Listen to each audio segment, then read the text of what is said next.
दोस्तों जीवन का असली मजा क्या है? असली मजा ये है कि आप हर एक छोटी से छोटी अपॉर्चुनिटी को भी एंजॉय कर रहे हो और उस अपॉर्चुनिटी के लिए मेहनत करने के लिए, तैयारी करने के लिए जोश और जुनून के साथ तैयार।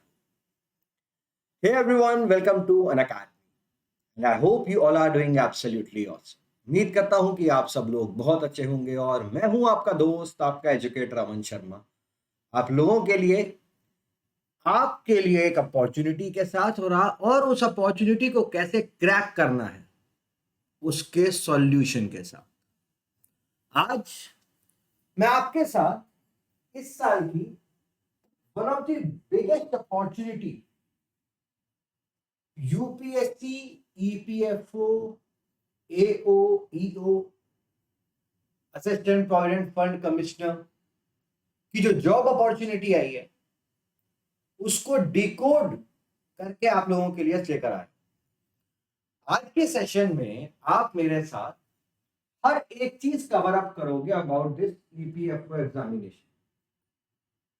जो भी आपके डाउट है, जो भी आपके मन में सवाल है, उन सबके सॉल्यूशन आपको इस वीडियो सीरीज के अंदर मिल जाएंगे। हम लोग नोटिफिकेशन समझेंगे, हम लोग सिलेबस समझेंगे, इसके साथ साथ मैं आपको बुक लिस्ट दूंगा। आप में से मैक्सिमम लोग सबसे ज्यादा परेशान बुक लिस्ट को लेकर हैं। बुक लिस्ट बताऊंगा, एक्सपेक्टेड कट ऑफ डिस्कस करेंगे, किस दिन एग्जाम हो सकता है ये भी हम आज के सेशन में डिस्कस करेंगे। इसके साथ साथ मैं आपको स्ट्रैटेजी दूंगा। स्ट्रैटेजी भी दो अलग अलग लेवल पे। पहला लेवल वो बच्चे जो कि 2024 के लिए असलियत में यूपीएससी की तैयारी कर रहे हैं, यूपीएससी सिविल सर्विसेज एग्जामिनेशन की, and they have an opportunity कि वो ईपीएफओ देंगे, उन्हें कैसे अब तैयारी करनी है। और वो बच्चे जो कि सिर्फ और सिर्फ अब इसी एग्जामिनेशन की तरफ फोकस करेंगे, उनको कैसे फोकस करना है। एंड वो बच्चे भी जो इस साल 2023 का UPSC civil service examination prelims देने वाले हैं 28 ऑफ मई को, उन लोगों को किस तरह से अपनी प्रिपरेशन को फोकस करना है कि वो प्रीलिम्स के साथ साथ इस एग्जाम की भी तैयारी अच्छी तरीके से कर। तो जो भी आपके डाउट्स हैं वो इस सेशन में पूरी तरीके से खत्म। जो बच्चे यहाँ पर मुझसे पहली बार मिल रहे हैं या मुझे यूट्यूब पे पहली बार देख रहे हैं, उनके लिए मेरा छोटा सा इंट्रोडक्शन। मेरा नाम अमन शर्मा है। अकेडमी के यूपीएससी प्लस प्लेटफॉर्म पे मैं 2019 से लगातार daily current affair show conduct करता हूं, जिससे मोर देन 50% क्वेश्चंस प्रीलिम्स के अंदर लगते हैं, more than 40% in the mains examination with back to back records. And I deal in current affairs exclusively on Unacademy's Plus platform.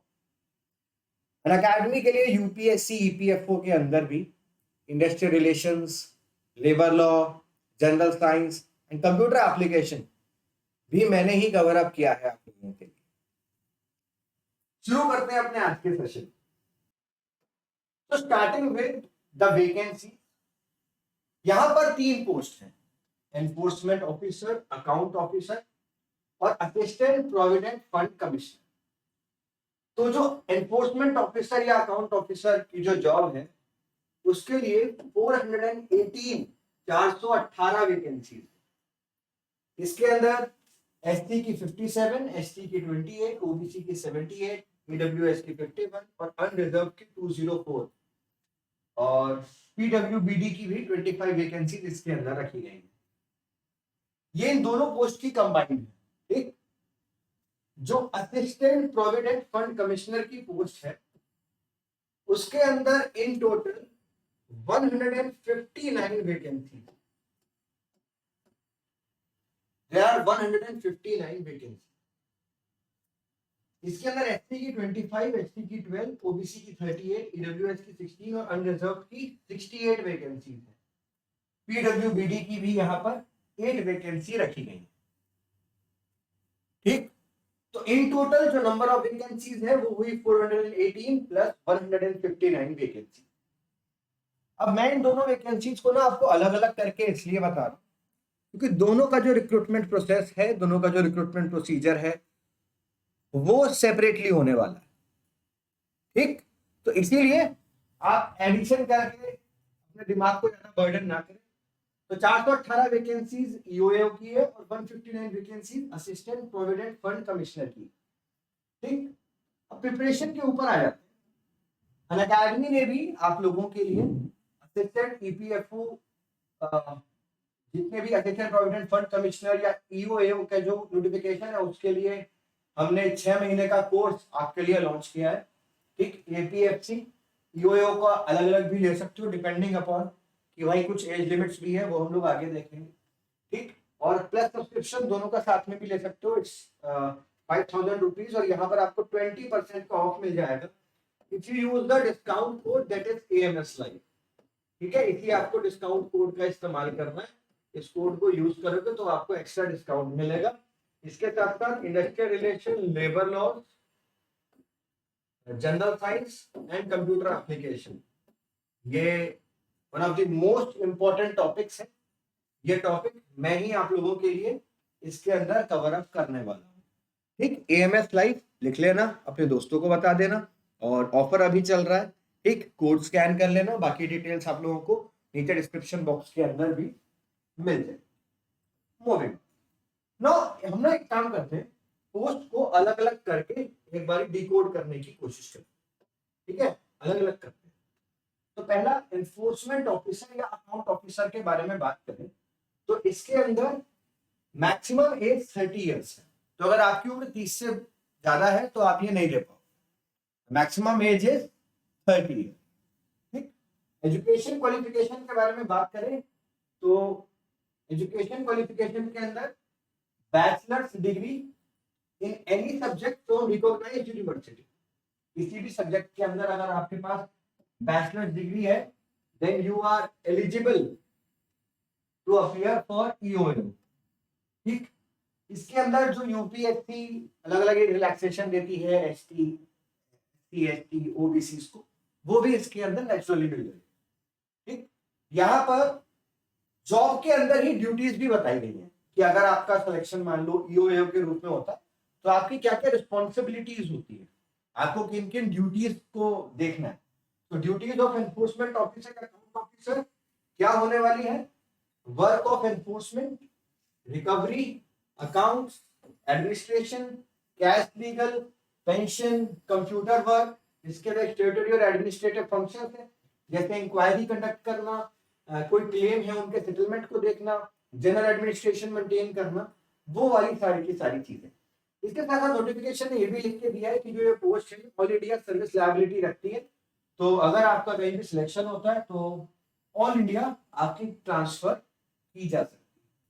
ठीक, इसके साथ साथ गाइस जो हम लोग अगर बात करें असिस्टेंट प्रोविडेंट फंड कमिश्नर की, ठीक, तो ये वाली जो पोस्ट है ये हायर लेवल पोस्ट है, उससे एक स्केल ऊपर की पोस्ट है। इसके लिए जो एज है वो 35 इयर्स रखी हुई है। तो यहाँ पे जो कैंडिडेट्स जो मेरी वीडियो देख रहे हैं जो 30 इयर्स क्रॉस कर चुके हैं और 35 इयर्स तक नहीं पहुंचे हैं, उनके लिए भी एक बहुत बड़ी अपॉर्चुनिटी है। ठीक, खासकर उन जनरल कैंडिडेट्स के लिए जिनकी एज 32 क्रॉस कर गई है, they were preparing for civil services, किसी कारण से सिविल सर्विसेज में उनका नहीं हो पाया, तो दे हैव एन अपॉर्चुनिटी कि they can crack for assistant provident fund commissioner. ठीक, 35 इयर्स इसकी एज है। एजुकेशन क्वालिफिकेशन इसमें भी you need a degree from a recognised university. हाँ, इसके अंदर एक डिजायरेबल चीज है, तो ऐसा नहीं है, डिजायरेबल का मतलब ये है कि आपके लिए ये होना जरूरी है। मतलब जब आप इंटरव्यू में जाओगे तो इसका थोड़ा सा बेनिफिट मिलेगा। भाई अगर आपने डिप्लोमा किया हुआ है कंपनी लॉ में, लेबर लॉ में या पब्लिक एडमिनिस्ट्रेशन में, हाँ भाई डिप्लोमा किया है तो अगर आपने डिग्री करी है या पोस्ट ग्रेजुएट करी है तो उसमें भी इसका बेनिफिट होगा। Qualification relaxable at the description of the UPSC for reasons recorded in writing in the case of candidates otherwise well qualified. Now, इसी तरीके से इनकी ड्यूटीज भी नोटिफिकेशन ने डिसाइड की हुई है कि ड्यूटीज क्या होने वाली है। ड्यूटीज होंगी कि भाई आपको भी same work of enforcement, recovery वगैरह देखना है। हाँ, बस आप थोड़े एक लेवल अप हो तो आपको उसी हिसाब से यहाँ पर काम करना पड़े। ठीक, तो अभी हम लोगों ने एज देख ली, एजुकेशन क्वालिफिकेशन हम लोगों ने देख ली। नाउ भाई नोटिफिकेशन के ऊपर गौर करो। ऑनलाइन एप्लीकेशन जो इसके रिक्रूटमेंट की है वो 25 फरवरी 2023 से स्टार्ट हो गई। ठीक, तो आई होप मैक्सिमम लोगों ने इसका एग्जामिनेशन फॉर्म भर दिया होगा। क्लोजिंग डेट इसकी है 17 मार्च, 17 ऑफ मार्च शाम को 6 बजे तक आप इसका फॉर्म डाल सकते हो। ठीक है, इसके साथ साथ डेट फॉर द इंटरव्यू, जिस दिन आप शॉर्ट लिस्टिंग होगी वो उसी हिसाब से आगे जाके आपको बताया जाएगा। इसके अंदर भाई की एग्जाम किस दिन होगा वो भी अभी डेट जो है वो डिसाइडेड नहीं है, वो अभी डेट आप लोगों के लिए नहीं आई है। ऑल्दो आज के सेशन में आपको एक एक्सपेक्टेड डेट मैं दे दूंगा, आप उस डेट को ध्यान में रखकर अपनी प्रिपरेशन को एक लेवल ऊपर पहुंचा सकते हो, है ना। बोलते हैं ना प्री डिटरमाइंड चीजें हो जाएंगी तो काम करना आप लोगों के लिए आसान हो जाएगा। इसके अंदर एज लिमिट दी गई है एससी एसटी कैंडिडेट्स को 5 साल की, 3 साल की for OBC candidate. Clear. Age limit, अगर कोई व्यक्ति ईपीएफओ के अंदर काम करता है, उसी का कोई एम्प्लॉय है, तो उनको भी 5 साल की एज लिमिट दी गई है। मूविंग नाउ, ये pen and paper based exam होगा, जैसे सिविल सर्विसेज एग्जामिनेशन होता है ना, बिल्कुल सेम वैसे होगा, मतलब कंप्यूटर बेस्ड एग्जामिनेशन ये नहीं है। ठीक, शॉर्टलिस्टेड कैंडिडेट्स को उसके बाद इंटरव्यू के लिए बुलाया जाएगा। मतलब this is a 2 stage examination, this is not a single stage examination, ये 2 स्टेज एग्जामिनेशन है। पहला आपका आईटी होगा, रिटन टेस्ट होगा, रिक्रूटमेंट टेस्ट होगा जो कि रिटन होगा, और उसके बाद आपके लिए एक इंटरव्यू कंडक्ट कराया जाएगा फॉर द पोस्ट ऑफ ईओएओ, जो कि यहाँ पर आइटम नंबर 1 है, और एपीएफसी जो कि आइटम नंबर 2 है। नो, एक चीज यहाँ पर बहुत क्लियरली मेंशन की गई है, और ये बहुत सारे बच्चों को भी कंफ्यूजन हो रहा है कि both the recruitment test, both the मतलब आइटम नंबर 1 के रिक्रूटमेंट टेस्ट मतलब एओईओ का, और आइटम नंबर 2 के रिक्रूटमेंट टेस्ट मतलब एपीएफसी का, they will be held separately. ठीक, सेपरेटली, अलग अलग कंडक्ट कराए जाएंगे। तो understand the importance of this examination, और ये मत सोचो कि आपने फॉर्म भर दिया तो हो गया। ठीक है, दोनों में both the recruitment tests will be held separately. Now, moving on, जो टेस्ट होगा, जो पहला आरटी होगा, रिटन टेस्ट होगा, it will be of 2 hours. ठीक, 2 घंटे के ड्यूरेशन का टेस्ट होगा। All questions will carry equal marks. The test will be of objective type questions, multiple choice question होगा। ठीक, medium of test will be Hindi and English. Wrong answers के लिए penalty है, हर एक रॉन्ग आंसर के लिए 1/3 ऑफ द मार्क्स नेगेटिव होंगे। मतलब जैसे मान लो एक सवाल के लिए x नंबर यूपीएससी ने डिसाइड किए हैं, क्योंकि इसके अंदर ऐसा नहीं है, देखो कोई भी फिक्स नहीं होता है ना कि 100 नंबर का होगा, 200 नंबर का, 300 नंबर का, भाई जितने का भी होगा। ठीक, आप उस हिसाब से प्रिपेयर करना। x इंटू 1/3 माइनस आपका हो जाएगा, इसके अंदर 1/3 मार्क्स डिडक्ट होगा, और अगर आप कोई नहीं आंसर करते हो तो उसका कोई भी मार्क्स डिडक्ट नहीं किया जाएगा। जो वेटेज रखी गई है वो रखी गई है 75:25। इसका क्या मतलब है कि भाई आप 75% जो मार्क्स होंगे वो आपके आईटी के होंगे, रिटन टेस्ट रिक्रूटमेंट टेस्ट के होंगे, और जो 25% जो मार्क्स होंगे वो आपके इंटरव्यू के होंगे। इस एग्जाम में interview plays a very important, interview बहुत जरूरी रोल प्ले करता है। ठीक है, जो आरटी है वो तो है ही, उसमें आपने मान लो क्वालिफाई किया, आपके अच्छे नंबर आए, but interview plays a very important role in this examination. ठीक, इसके ऊपर आपको फोकस करना। मूविंग ऑन, एक बार सिलेबस देख लो। ठीक, दोनों के सिलेबस में थोड़ी थोड़ी चीजें अलग है। जो चीजें अलग है उनको मैंने रेड लाइन से पहले ही मार्क किया होगा। ठीक है, इसके बाद मैं आपको सिलेबस के अकॉर्डिंग बुक लिस्ट भी बताऊंगा, पर पहले आप लोग सिलेबस देखो। तो सिलेबस है टेस्ट का, उसके अंदर सबसे पहले जनरल इंग्लिश होगी ना। इसके अंदर लिखा हुआ कि इसके अंदर इंग्लिश लैंग्वेज और वर्कमैन, मतलब एक जो जनरल कम्युनिकेशन स्किल होती है, या जो बीइंग अ ईपीएफओ ऑफिसर आपको जो स्किल की जरूरत है in terms of English language वो आपको आनी चाहिए। जनरल इंग्लिश, ये नहीं है कि you need to be English expert. General English के इसके अंदर सवाल आएंगे, ठीक है। इंडियन फ्रीडम स्ट्रगल से सवाल आएंगे, करंट इवेंट्स और डेवलपमेंटल इश्यूज से सवाल आएंगे, इंडियन पॉलिटी एंड इकोनॉमी के क्वेश्चंस आएंगे, जनरल अकाउंटिंग प्रिंसिपल्स के क्वेश्चन आएंगे, national relation and labour laws के आएंगे, general science and knowledge of computer application, general mental ability and quantitative aptitude और सोशल सिक्योरिटी इन इंडिया। ये है ईओएओ का सिलेबस, ठीक। ना पैरेलली अगर आप एपीएफसी के सिलेबस को देखो तो जनरल इंग्लिश इसके अंदर भी है, ठीक, उसके अंदर भी जनरल इंग्लिश थी, इसके अंदर भी जनरल इंग्लिश। फ्रीडम मूवमेंट उसके अंदर भी थी, इसके अंदर भी है, पर इसके अंदर ये Indian culture heritage extra add हो, ठीक। उसके अंदर इकोनॉमी थी, बट इसके अंदर इकोनॉमी का एक और इंपॉर्टेंट क्वेश्चन तो सेपरेटली लिखा गया है, that is population development and globalisation.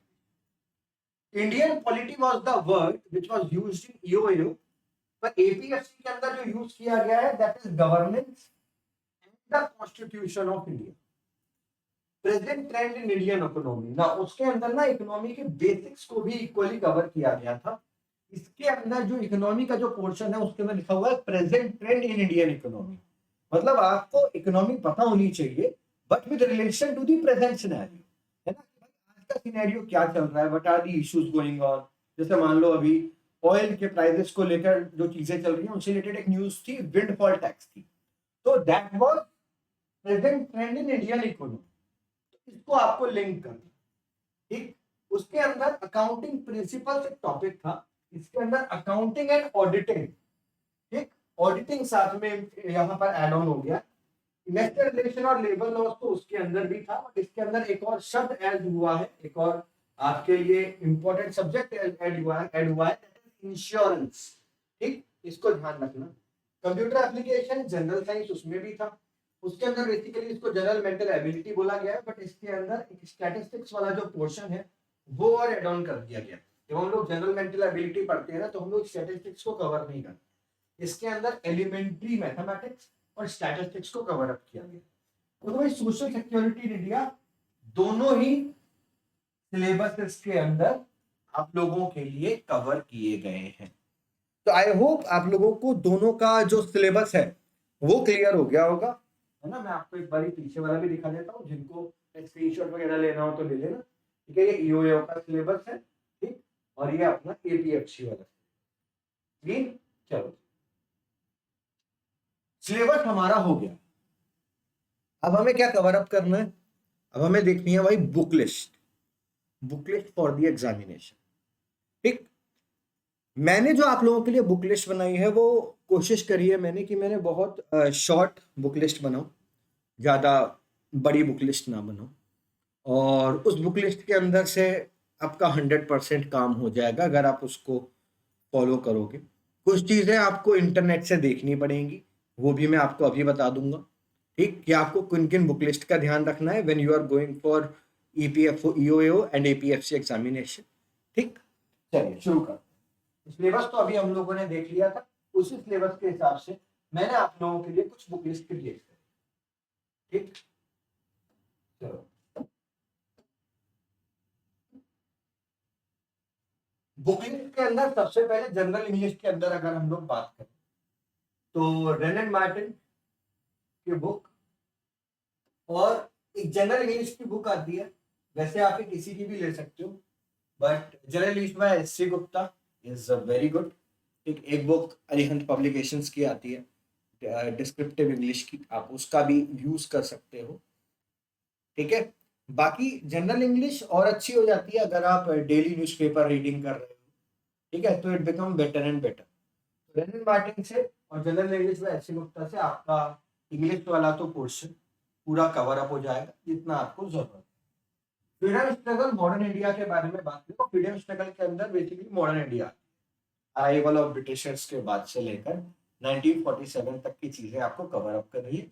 उसको आप इन बेसिक 3 अलग अलग सिनेरियो में डिवाइड कर सकते हो, अराइवल ऑफ ब्रिटिशर्स से लेकर आप 1857 तक, द रिवोल्ट ऑफ 1857 तक डिवाइड कर सकते हो। फिर 1857 की जो रिवोल्ट है उससे आप 1885 या चाहो तो 1906 तक डिवाइड कर सकते हो। 1906 तक डिवाइड करके पढ़ लो, फिर 1906 के बाद 1947 तक चीजें कर लो, तो मॉडर्न इंडिया तो आपके लिए बहुत ईजी हो जाता है। इसके लिए आप क्लास 12 की एक ओल्ड एनसीईआरटी है उसका इस्तेमाल कर सकते हो। ऑल्दो इसमें थोड़ा सा ना कहानी के रूप में चीजें लिखी हुई हैं, तो in replacement you can also use modern India, जो एक स्पेक्ट्रम राजीव अहिर जी द्वारा जो लिखी गई है।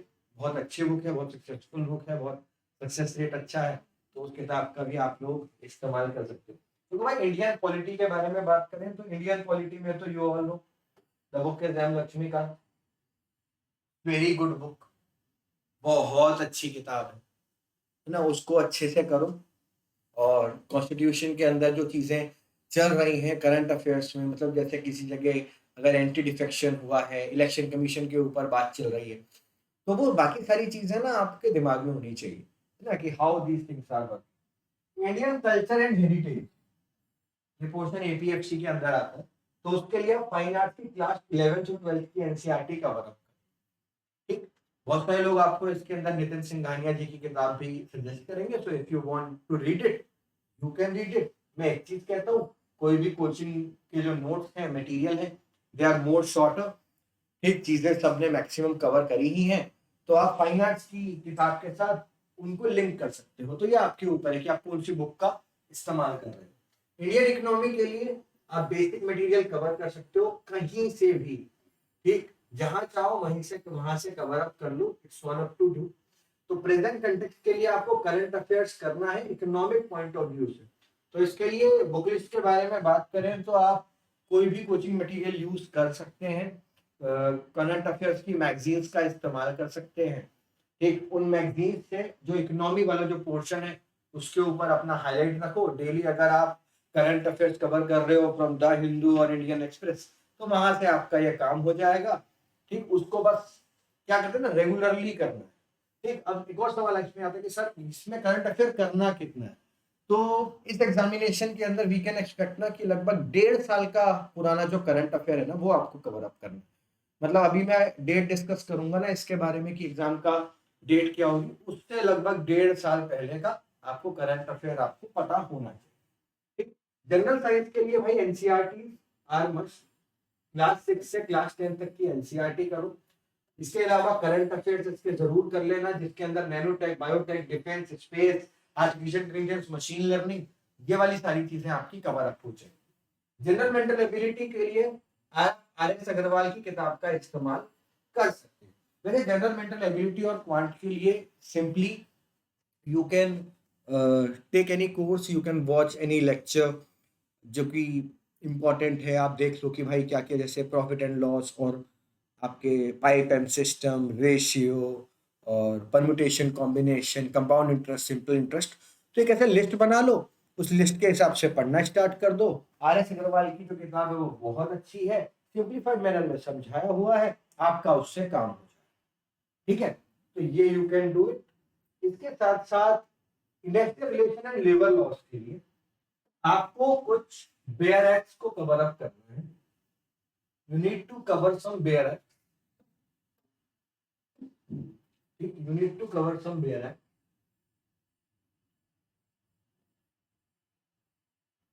इसकी लिस्ट भी मैं आप लोगों के लिए जल्दी निकाल दूंगा कौन कौन से कवर अप करने हैं।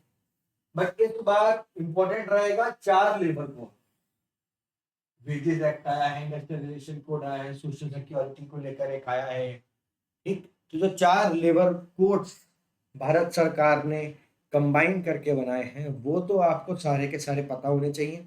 मैंने अन अकेडमी के कोर्स के अंदर वो 4 लेबर कोड्स को एक्सटेंसिवली बेयर एक्ट के थ्रू एक एक लाइन से आप लोगों को एक्सप्लेन कर दिया है, जिससे कि अगर वहां से कोई भी सवाल बनता है तो यू कैन सॉल्व। बाकी इसके अंदर जो पुराने जितने भी कोड्स हैं जो कि लेबर रिलेटेड हैं, चाहे वो वेज रिलेटेड हो, सोशल सिक्योरिटी रिलेटेड हो, विमेन रिलेटेड हो, ठीक है, वर्क रिलेटेड हो, एम्प्लॉय रिलेटेड हो, वो आपको सारे के सारे साथ में करने पड़ेंगे, वो आपको पता होने चाहिए।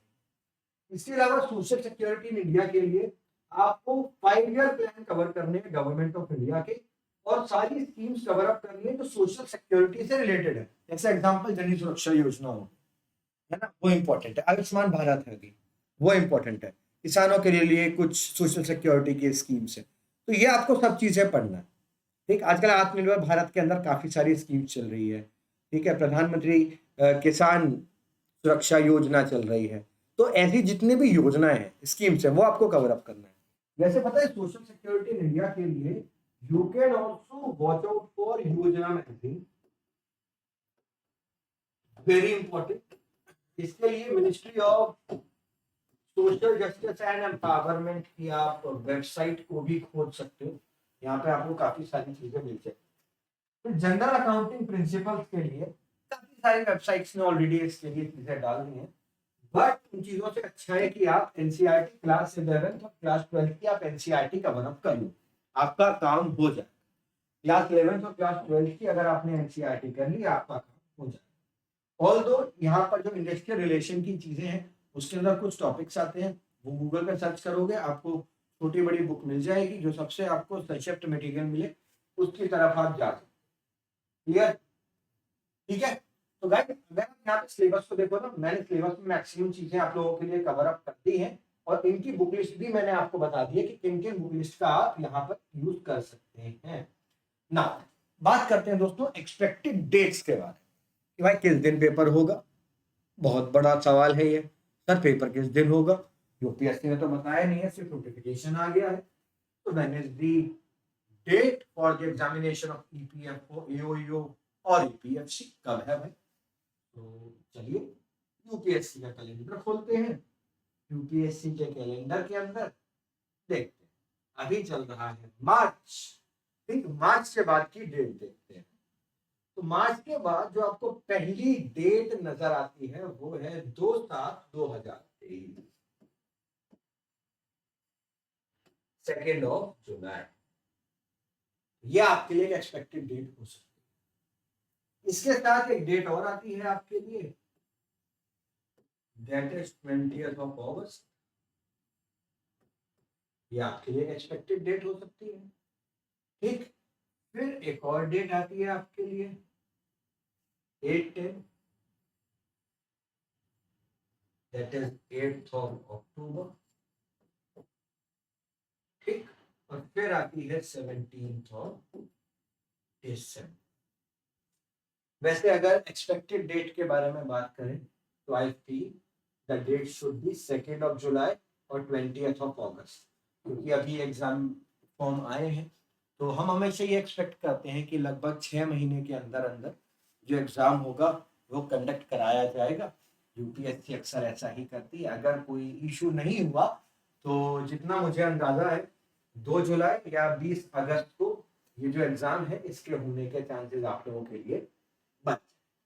ठीक है, तो ये आपका जो डेट वाला सवाल था वो भी हो गया clear. So what should be your strategy to crack EPFO, EO, AO and APFC, कैसे करना चाहिए। बुक लिस्ट मैंने आपको बता दी, इन्होंने नहीं देखी है बुक लिस्ट रिपीट करके देख लेना। सिलेबस मैंने आपको बता दिया, बाकी सारी चीजें हम लोगों ने कवर अप कर ली। तो what should be the strategy. तो भाई स्ट्रैटेजी पहली चीज तो यहाँ पर आगे बढ़ते हैं, एनालाइज करते हैं। ये 2019 वाला है नोटिफिकेशन, मैंने उसी को उठाया कि उस समय पर जो वैकेंसीज आई थी देवर 421 फॉर पीओएओ, तो उसी को मैंने उठाया है। थोड़ी एपीएफसी वाली वैकेंसीज में ऐड ऑन हो गई। ये मैंने इसलिए उठाया because it was the result was in 2022, तो उसके बाद ही ये हमारे सामने आया है। अगर आप रिक्रूटमेंट टेस्ट के अंदर देखोगे तो minimum level of suitability of marks in the RT recruitment test के अंदर 64% के आसपास जो कट ऑफ है वो गई थी। और highest marks obtain in different categories आप देख सकते हो, it was 296 for general category. ठीक है, टू रिटन एग्जामिनेशन जो था वो 300 नंबर का। ठीक है, it was of 300 marks, total marks of interview were 100। ठीक है, ठीक, तो टोटल मार्क्स थे 100। तो आप यहाँ पे देख सकते हो 187 जो लिखे गए हैं, it is the marks from 300, और जो फाइनल मार्क्स थे वो थे 259, they were 259 for like 400 marks, ठीक है। तो आप यहाँ पर इमेजिन करो 187 आउट ऑफ 300, ठीक। तो इतनी आप कट ऑफ एक्सपेक्ट कर सकते हो। मतलब अगर आपको एक सेफ जोन में रहना है तो आपको इतनी ही कट ऑफ एक्सपेक्ट करनी है। आप इससे कम कट ऑफ एक्सपेक्ट नहीं कर सकते। You expect a cut off 190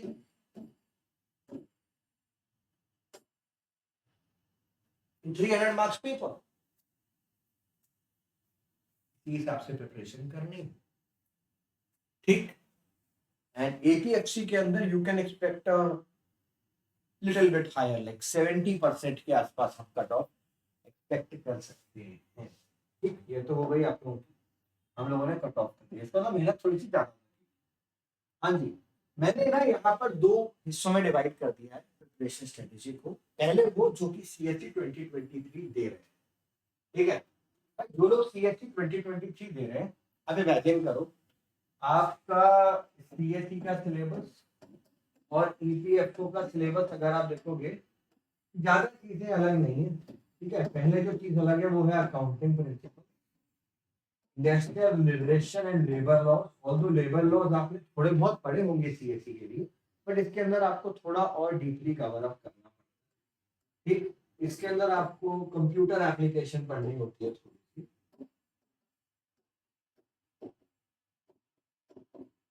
ठीक। यहाँ पे प्रीलिम्स के डिस्कस कर रहा हूँ मैं।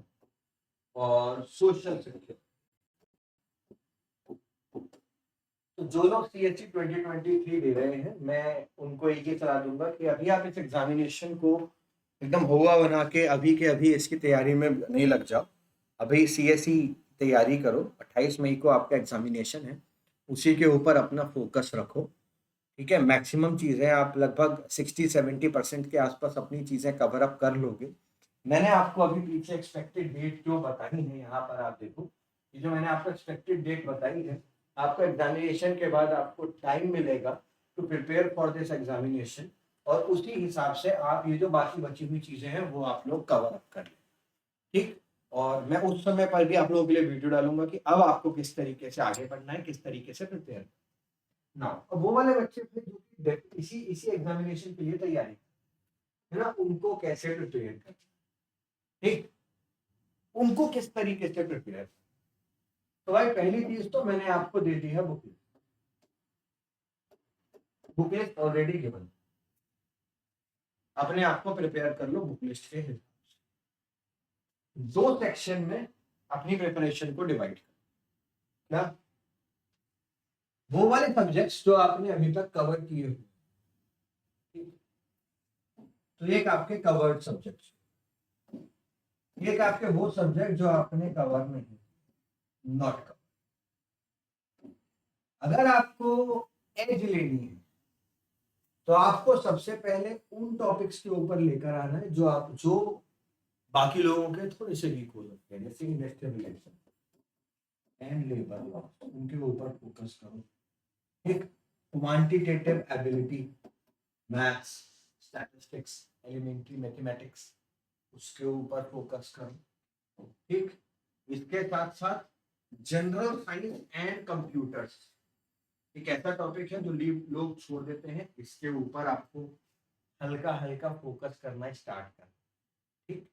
तो आप चाहो तो दिन में 2 सब्जेक्ट डिवाइड कर सकते हो, 6 महीने का टारगेट लेकर कवर अप कर सकते हैं। और जो बाकी सब्जेक्ट हैं जैसे art and culture, Indian freedom struggle, यहाँ पे देख लेना भाई, जो ईओयू को नहीं दे रहे हो वो बाकी वाला नहीं पढ़ना, मतलब ईओयू को दे रहे हो ना, उनको आर्ट एंड कल्चर नहीं पढ़ना है, तो एपीएफसी और दोनों दे रहे हो उनको ये पढ़ना। तो आपने आर्ट एंड कल्चर कर लिया, इंडियन फ्रीडम स्ट्रगल कर लिया, आपने इंडियन इकोनॉमी कर ली, ठीक है। इसके साथ साथ आपने देखो, चाहे वो ज्योग्राफी की चीजें होना और करंट अफेयर के अंदर इंपॉर्टेंट, तो उनको भी साथ साथ कवर अप कर लेना। यू नेवर नो ना कि भाई पेपर के अंदर क्या क्या चीजें कैसे कवर हो जाएंगी, ठीक। इसके अंदर एक और टॉपिक आता है, सोशल सिक्योरिटी। इसके अंदर गवर्नमेंट स्कीम्स, 5 ईयर प्लान, ठीक। ये ऑल्दो यूपीएससी के बच्चे मेंस के लिए प्रिपेयर करते हैं, और आप तो इसी एग्जामिनेशन में फोकस करते हो, तो इसको थोड़ा ऑब्जेक्टिव टाइप रूप में आप लोगों को कवर, ठीक है, सोशल सिक्योरिटी वाला। बाकी art and culture, Indian freedom struggle, economy और इंडियन पॉलिटी, गवर्नेंस, ये सब चीजें आप ऐसे कवर अप कर सकते हो, अब स्ट्रेटेजी के रूप में आपको मेरे हिसाब से एक चीज यहाँ की उठाओ, एक चीज यहाँ की उठाओ और ऐसे करके अपनी तैयारी करना स्टार्ट। जब तक डेट नहीं आती है अपने आप को प्रिपेयर रखो। एटलीस्ट जब तक डेट नहीं आ रही है, या मान के चलो कि डेट रिलीज हो जाएगी आपकी जून के अंदर, है ना, तो जून तक आप लोगों का एक बारी ये सारी की सारी चीजें कवर अप हो जानी चाहिए। इस एग्जामिनेशन में एक्यूरेसी बहुत इंपॉर्टेंट है, एक्यूरेसी के ऊपर ध्यान देना, कट ऑफ बहुत हाई जाएगी, cut off will be high. ये 50% के अराउंड कट ऑफ वाला गेम नहीं है, it is the cut off between 60 and 65%। उसी हिसाब से फोकस करना है, ठीक। बाकी इंटरव्यू की तैयारी धीरे धीरे धीरे धीरे करते रहो। जब आप सब्जेक्ट में एक स्ट्रॉन्ग पकड़ बना लेते हो ना, तो इंटरव्यू ऐसे क्रैक होंगे। क्लियर? तो हम लोगों की ये स्ट्रेटेजी भी होगी। And I have told you everything you need to know about this examination from preparation start till the end. सब चीजें कवर अप कर ली, ठीक। दोस्तों, अगर आपको और भी कोई सवाल हो ना, तो नीचे कमेंट बॉक्स में अपने सवाल डाल देना, मुझे टैग कर देना, ठीक। बाकी अनअकैडमी के प्लेटफॉर्म पे मैं आपसे मिलता रहूँगा और आपको इसी तरीके से मोटिवेट और एग्जामिनेशन को क्रैक करने के लिए गाइड करता रहूँगा। Thank you for joining. Love and peace from my side. Bye bye. Take care.